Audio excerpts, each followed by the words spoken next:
అదొక అందమైన అడవి ప్రాంతం. శీతాకాలం కావడంతో మంచు కురుస్తూ ఉంటుంది. అలాంటి ఆ అడవిలో మహీగద్ద, చోటు చిలుక, లూసీ పావురం, చిచ్చుకాకి అనే పేరుగల పక్షులు ఎంతో స్నేహంగా ఉంటూ పగలంతా సరదాగా కబుర్లు చెప్పుకుంటూ నవ్వుకుంటూ సంతోషంగా జీవిస్తూ ఉండేటివి. చీకటి పడగానే మహీగద్ద, చోటు చిలుక, లూసీ పావురం, చిచ్చుకాకి అనే పక్షులకి గూళ్ళుండటంతో అవి వాటి గూటిలోకి వెళ్ళి క్యాంప్ ఫైర్ వేసుకొని నిండుగా దుప్పటి కప్పుకొని వెచ్చగా హాయిగా నిద్రపోతూ ఉండేటివి. అదే గూడు లేని తుని పిచ్చుకు మాత్రం ఒక చెట్టు కొమ్మ మీద వాలి పొడవాటి ఆకుని కప్పుకొని కురుస్తున్న మంచుకు తట్టుకోలేక ఒడ్డున పడిన చేప పిల్లలా వణికిపోతూ ఉంటుంది. తనకు కొద్ది దూరంలో ఉన్న మంచుతో కప్పబడుతున్న తన తోటి పక్షుల గూళ్ళను చూసి తనకొక గూడు లేదని బాధపడుతూ ఉండేటిది. నాకు తెలిసి నన్ను ఏదో శాపం వెంటాడుతూ ఉంది. అరే, ఇప్పటికీ నాకు గూడు కట్టుకోక రాకపోవడం ఏంటో అర్థం కాదు.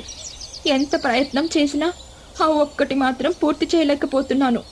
అది నాలోని లోపమా, నాకు తగిలిన శాపమా, ఏమిటన్నది నాకే అర్థం కాని అయోమయ పరిస్థితి నాది అని బాధపడుతూ కన్నీళ్లు పెట్టుకుంటూ ఉంటుంది. ఆ కన్నీళ్లు కూడా ఇలా కారి అలా మంచులా మారిపోతున్నాయి. నెమ్మదిగా మంచు పడుతూ తుని పిచ్చుకని తనలో కలుపుకోవడానికి మంచు తొందరపడుతూ ఉంటుంది. ఇంతలో తన గూటిలో క్యాంప్ ఫైర్ వేసుకుని వెచ్చగా పడుకున్న మహీగద్ద ఉన్నట్టుండి ఒక్కసారిగా కళ్ళు తెరుస్తుంది. బెడ్ మీద నుంచి లేచి కిటికీ దగ్గరికొచ్చి బయటకు చూస్తుంది.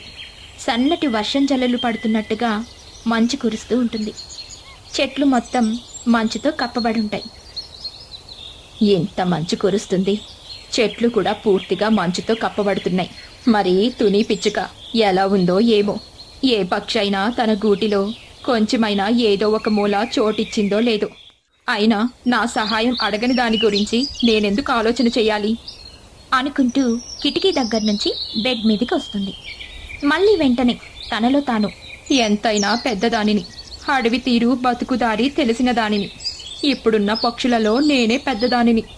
మంచి చెడు ఏదైనా అన్నింటికీ సర్దుకుపోతూ అన్ని పక్షుల్ని చూసుకోవాలి, కాపాడుకోవాలి. ఏ పక్షికి లేకపోయినా కనీసం నాకైనా ఉండాలి కదా పక్షితత్వం అనుకుని బెడ్ పక్కన ఉన్న చెక్క స్టూల్ మీద కనిపిస్తున్న ల్యాండ్ ఫోన్ని చూసి రిసీవర్ ఎత్తుకొని చిచ్చుకాకి కాల్ చేస్తుంది. తన గూటిలో వెచ్చగా దుప్పటి కప్పుకొని చిచ్చుకాకి పడుకుని ఉంటుంది. బెడ్ పక్కనే ఉన్న ల్యాండ్ ఫోన్ రింగ్ అవుతూ ఉంటుంది. బద్ధకంగా కళ్ళు తెరిచిన చిచ్చుకాకి నిద్రమప్పుతూ తనలో తాను, ఇప్పుడు ఎవరై ఉంటారు, ఎవరికి ఏ ఆపదొచ్చుంటుంది, ఈ ఫోన్ పెట్టుకున్నందుకు నన్ను నేను చెప్పుతో కొట్టుకోవాలి అనుకుంటూ రిసీవర్ ఎత్తుతుంది. నిద్ర మబ్బుతో, హలో ఎవరు? నేనే మహిని. ఏంటే మంచి నిద్రలో ఉండగా ఫోన్ చేశావు, ఏమైంది? ఏం లేదే, ఉన్నట్టుండి నాకెందుకో తుని పిచ్చుక గుర్తుకొచ్చింది. గూడు లేకపోవడం వల్ల అదొక్కటే పూర్తిగా మంచులో కలిసిపోయి గడ్డ కట్టినట్టు అనిపించింది. అయితే ఇప్పుడెళ్ళి ఆ మంచు దగ్గర మంట పెట్టి ఉఫ్ ఉఫ్ మంటూ మంట ఊది దానిని కాపాడమంటావా? చూడు తల్లి మహి, నాకంత విశాలమైన మనసు లేదు. తుని పిచ్చుక మీద ప్రేమ లేదు. ఏదో కలిసినప్పుడు అది మాట్లాడుతుంది కదా అని నేను మాట్లాడుతున్నాను అంతే తప్ప దానికోసం ప్రాణాలను తెగించి సాహసాలు చేసే అంత స్నేహం కాదు, అభిమానము కాదు. అది కాదే, కనీసం మనం తలదాచుకోమని పిలిచి గూటిలో ఎక్కడో ఒక మూల కొంచెం చోటిస్తే బాగుంటుంది కదా అని అంటుంది మహీగద్ద. నీ అంతగా ఆరాడిపడే మనస్తత్వం నాకు లేదులేమ్మా. ఓ తుని పిచ్చక మీద తెగ ఆందోళన చెందుతున్నావు కదా, అదేదో నీ గూటిలోకి పిలిచి నువ్వే ఎక్కడో ఒక మూల చోటిచ్చి ఉత్తమ పక్షితత్వం కలిగిన పక్షిగా పేరు ప్రఖ్యాతులు తెచ్చుకోవే అంటూ ఫోన్ పెట్టేస్తుంది చిచ్చుకాకి. ఇక చేసేదేమీ లేక ఫోన్ పెట్టేసి మహీగద్ద మంచు పడకుండా గొడుగు పట్టుకొని గూటి నుంచి బయటకొస్తుంది. తుని పిచ్చుక కోసం చూస్తూ ఉంటుంది. అప్పుడు తనకి కొద్ది దూరంలో ఆకు కప్పుకొని వణికిపోతున్న తుని పిచ్చుక కనబడుతుంది. వెంటనే ఆలస్యం చేయకుండా తుని పిచ్చుక దగ్గరికి వస్తుంది. అతిగా కురుస్తున్న మంచుకి ఆకు కప్పుకున్న తుని పిచ్చుక అల్లాడిపోతూ ఉంటుంది. తుని పిచ్చుక, ఇలాగే మంచులో ఉంటే చనిపోతావు, పద నా గూట్లోకి వెళ్దాం అని పిలుస్తుంది మహీగద్ద. అలాంటి ఓదార్పు పిలుపు కోసం అప్పట్నుంచి ఎదురు చూస్తూ వణికిపోతున్న తుని పిచ్చుక ఏమాత్రం ఆలస్యం చేయకుండా మహీగద్దతో, నిజంగా నువ్వు మహారాణి అనిపించుకున్నావు మహీగద్ద అని చెప్తూ ఉండగా మహీగద్ద తుని పిచ్చుక రెండూ కలిసి మహీగద్ద గూటిలోకి వస్తాయి. క్యాంప్ ఫైర్ దగ్గర నిలబడతాయి. వేడివేడిగా టీ ఏమైనా తాగుతావా? తాగుతాను అని చెప్పగానే మహీగద్ద వెళ్ళి కాసేపటికి 2 కప్పుల్లో వేడివేడి టీ తీసుకొచ్చి ఒక కప్పును తుని పిచ్చుకకిచ్చి ఒక కప్పు తను తీసుకుంటుంది. 2 పక్షులు వేడివేడిగా టీ తాగుతూ ఉంటాయి.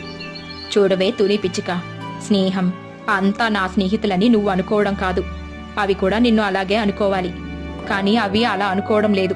మంచి చెడు తెలుసుకోవాలి, స్నేహం ద్రోహం గ్రహించుకోవాలి అని చెప్తూ తనతో స్నేహంగా ఉంటూ తన గూటిలో ఆశ్రయం కల్పిస్తుంది మహీగద్ద.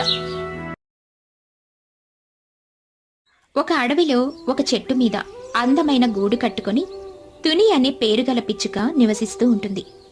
ఆహారం తీసుకుని అప్పుడే తన గూట్లోకి వచ్చిన తుని పిచ్చుక రేడియో ఆన్ చేసి బెడ్ మీద పొదిగిన గుడ్లను చూస్తూ మురిసిపోతూ ఉంటుంది. అమ్మ అని పిలుపు మరికొద్ది రోజుల్లో నాకు సొంతం కానున్నదని తలుచుకుంటేనే మనసంతా చెప్పలేని తన్మయంతో పొంగిపోతుంది. అందుకే ఏమో ప్రతి ఆడది అమ్మతనం కోరుకునేది అనుకుంటూ సంతోషపడుతూ ఉండగా రేడియోలో వార్తలొస్తూ ఉంటాయి. అప్పుడు యాంకర్, నమస్తే, రేడియో వార్తలకు స్వాగతం.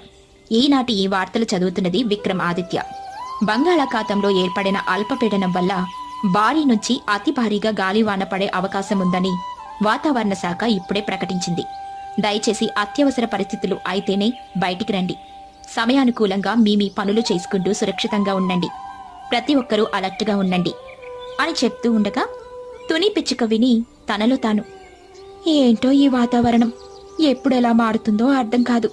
భారీ నుంచి అతి భారీ గాలివానంటే మన మనసెందుకో కీడు శంకిస్తుంది. ఇప్పుడేం చెయ్యాలి అనుకుంటూ ఉండగా అడవిలో ఉన్నట్టుండి వాతావరణం పూర్తిగా మారిపోయింది. ఉరుములు మెరుపులు మొదలయ్యాయి. జోరుగా గాలి వేస్తుంది. చెట్లు ఊగుతున్నాయి. తుని పిచ్చుక గూడు ఒక్కసారిగా షేక్ అయ్యి మామూలవుతుంది. తుని పిచ్చుక ఉన్నట్టుండి గాలిలోకి లేస్తుంది. తనతో పాటు ఎగిరిన తన గుడ్లను జాగ్రత్తగా చేతులతో పట్టుకుని తిరిగి బెడ్ మీద పెడుతుంది. ధనేల్మని రేడియో కింద పడిపోతుంది.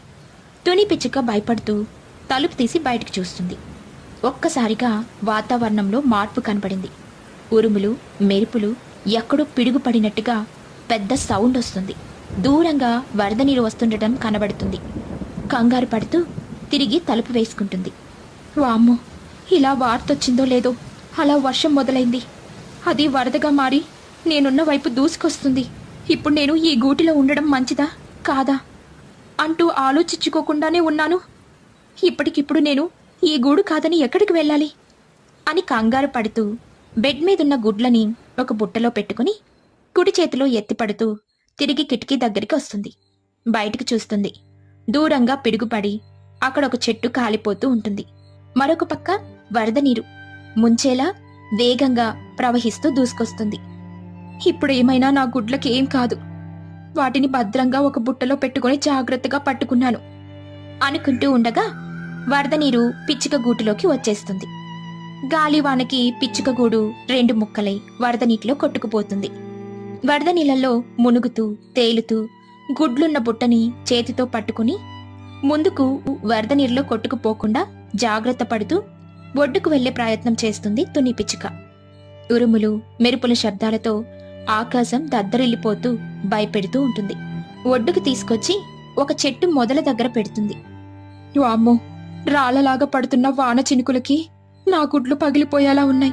వీటిని ఎలాగైనా కాపాడుకోవాలి. నా ప్రాణాలు పణంగా పెట్టైనా సరే గుడ్లని కాపాడుకోవాలి.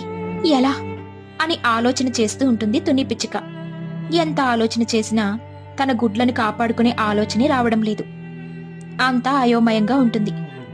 బుట్టలో గుడ్లను పెట్టుకుని వరద నీటిలో ఈదుకుంటూ వచ్చినందుకు కావచ్చు చేతులు లాగుతున్నాయి. ఇప్పుడెలా కాపాడుకోవాలి అనుకుంటూ ఉండగా దూరంగా వరద నీటిలో కొట్టుకొస్తున్న పొడవాటి ఆకు కనబడుతుంది. వెంటనే వెళ్లి మరొక చేతిలో పొడవాటి ఆకును పట్టుకొని వచ్చి చినుకులు పడకుండా ఆకును అడ్డుగా పెడుతుంది. అలా సమయం గడిచిపోతుంది. వాన వెలుస్తుంది. అడవిలో ఎండొస్తుంది. వర్షంలో తడుస్తూ ఆకు అడ్డుగా పెట్టి తన గుడ్లని కాపాడుకున్న తుని పిచ్చుక ఆ గుడ్ల బుట్టని తీసుకుని, ఈసారి ఎంత పెద్ద గాలివాన వచ్చినా, తుఫానొచ్చినా, వరద నీరొచ్చినా ఏం కాకుండా ఉండేలా ఎత్తైన కొండ చెట్టు మీద గూడు కట్టుకోవాలి అని అనుకుంటూ అడవి మొత్తం తన గుడ్లు పట్టుకుని తిరుగుతున్న తుని పిచ్చుకకి ఒక ఎత్తైన చెట్టు మీద ఒక గూడు కనబడుతుంది. ఆ గూటిలో మహీగ్రద్ద ఉంటుంది. ఆహారానికి వెళ్లాలని అనుకుంటూ ఉండగా గుడ్లను తీసుకుని తుని పిచ్చుక ఆ గూటిలోకి వస్తుంది. అక్కడ మహీగద్ద కనబడుతుంది. తుని పిచ్చుక చేతిలో ఉన్న గుడ్లను చూడగానే మహీగద్దకి వెతకపోతున్న తీగ కాలికి తగిలినట్టు ఆహారం కోసం వెళ్లాలనుకున్న మహీగద్దకి తుని పిచ్చుక గుడ్లు కనపడగానే మంచిగా మాట్లాడుతూ వాటిని తినాలని అనుకుంటుంది. అలాగే మాట్లాడుతుంది. చూడండి, మిమ్మల్ని చూస్తుంటే చాలా మంచివారిలా ఉన్నారు.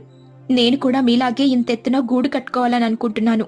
కట్టుకునే వరకు నీ గూటిలో ఉంటాను. అయ్యో, దానికేం భాగ్యం.